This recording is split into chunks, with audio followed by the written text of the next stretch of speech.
တကယ်ချင်းများအားလုံးပဲမင်္ဂလာပါဒီတစ်ပတ်မှာတော့ငါးအိုးကတ်လို့ခေါ်တဲ့ငါးခက်ခက်ကရခိုင်ဘက်ကချက်နီးလေးကိုပြန်ပြီးမျှဝေလိုက်ပါတယ်ဒီတစ်ခါတော့ပလာတူးငါးလေးနဲ့ချက်ထားပါတယ်နော်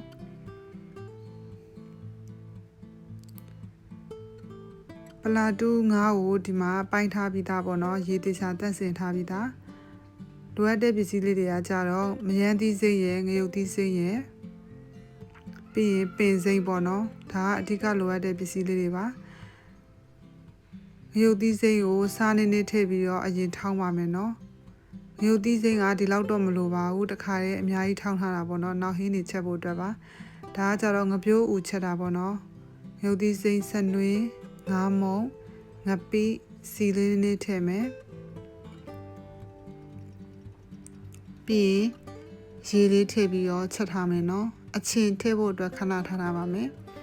အချင်းကကြတော့မယန်းသီးစိမ့်ထည့်မှာပေါ့နော်ဒီမှာငါးချက်တဲ့ခါတစ်ခါလေးထည့်ပြီးတော့ချက်လိုက်မယ်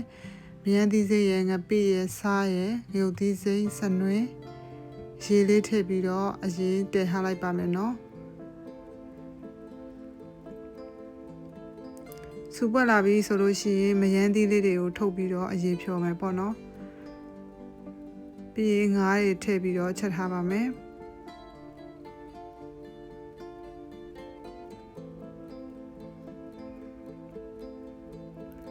အချင်းအနေနဲ့ကမယန်းသီးစိမ့်ကိုသုံးမှာမို့လို့ဒီမှာမယန်းသီးစိမ့်ကိုဖြော်ပြီးတော့အစစ်လေးတွေကိုထုတ်ပြီးလို့ရှိရင်ငါးဟင်းအိုးထဲမှာလည်းထည့်မယ်ပေါ့နော်ငပြိုးဦးချက်တဲ့အိုးထဲမှာလည်းနည်းနည်းထည့်မယ်ဒီမှာငါးအိုးထဲကိုတစ်ခါလေးထည့်ပြီးတော့ဖုံးလေးအုပ်ပြီးတော့ပြန်ချက်ထားပါမယ်နော်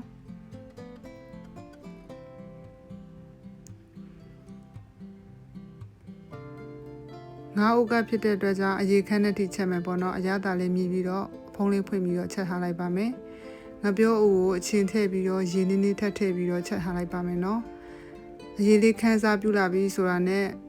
ပင်စိမ့်လေးအုပ်ပြီးလို့ရှိရင်တော့ဒါလေးကစားလို့ရပါပြီငါးအိုးကရလည်းဒီမှာငါးအရေတွေခန်းသွားပြီဆိုလို့ရှိရင်ပင်စိမ့်လေးအုပ်လိုက်ရင်တော့ရပါပြီနော်ပလာတူးဟင်းကိုဒီလိုမျိုးငါးအိုးကငါးချက်6လေးချက်စားတာအရန်စားကောင်းပါတယ်